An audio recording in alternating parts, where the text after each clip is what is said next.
మన ప్రభువును రక్షకుడు అయిన యేసుక్రీస్తు వారి అతి శ్రేష్టమైన దివ్యనామమున మీ అందరికీ ఈ ఉదయకాలము సర్వశుభములు సర్వదీవెనలు దేవదేవుడు మిమ్మల్ని ఆశీర్వాదాలతో నింపునుగాక. ఆమేన్.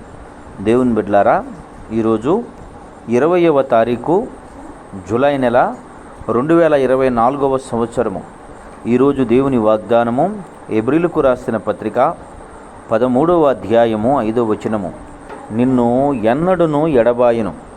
దేవుడు తన పరిశుద్ధ లేఖన భాగము ఈ మాటలు వినుచున్నటువంటి మీ అందరి వినుటిలో దేవదేవుడు ఫలింపచేయునుగాక. ఆమేన్.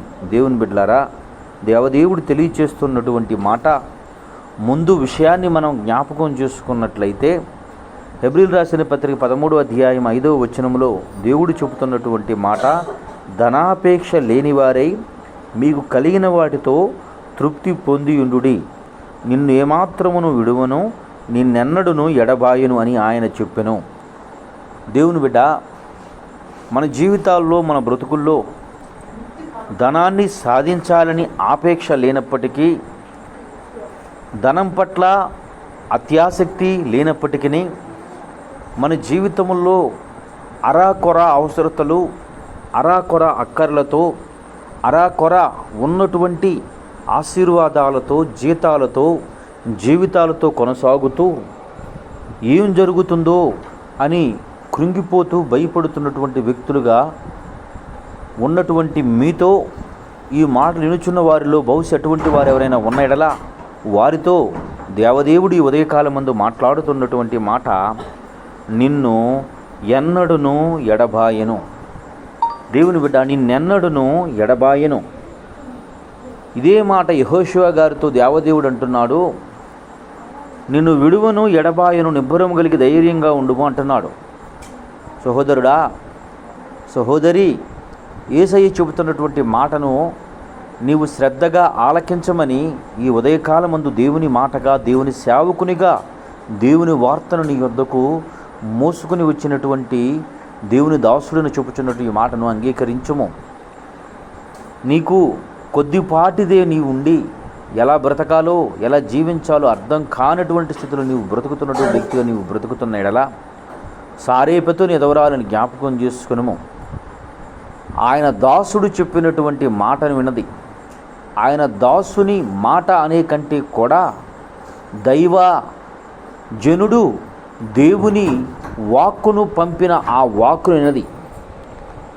తాను ఆ రాజ్యములో, ఆ దేశములో అందరూ కరువుతో, ఇబ్బందులతో వారు అనేక విధాలైన ఇబ్బందులు పడినప్పటికీ కూడా ఈ తల్లి 3.5 సంవత్సరములు ఏమాత్రము లేనిదిగా, ఏమాత్రము కృంగిపోనిదిగా క్షేమముగా బ్రతికినట్లు దైవ గ్రంథమందు మనము చూడగలము. సహోదరుడా, సహోదరి, యేసయ్య చెబుతున్నటువంటి మాటను శ్రద్ధగా వినండి, శ్రద్ధగా అంగీకరించండి.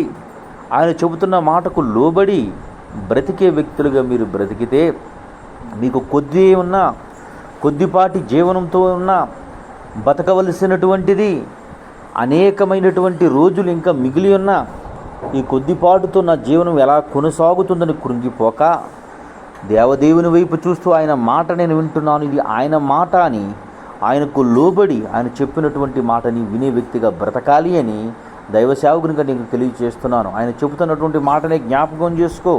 నిన్నెన్నడును విడువను, ఎడబాయనని చెప్పిన దేవుని వైపు చూస్తూ ఆయన నాకు తోడు ఉన్నాడని విశ్వాసంతో, ధైర్యంతో ముందుకు కొనసాగుతూ ఆయనిచ్చు ఆశీర్వాదాన్ని పొందుకునే కృప దేవదేవుడు అనుగ్రహించి ఆయన కృపలో బహుబలంగా వాడుకొనుగాక.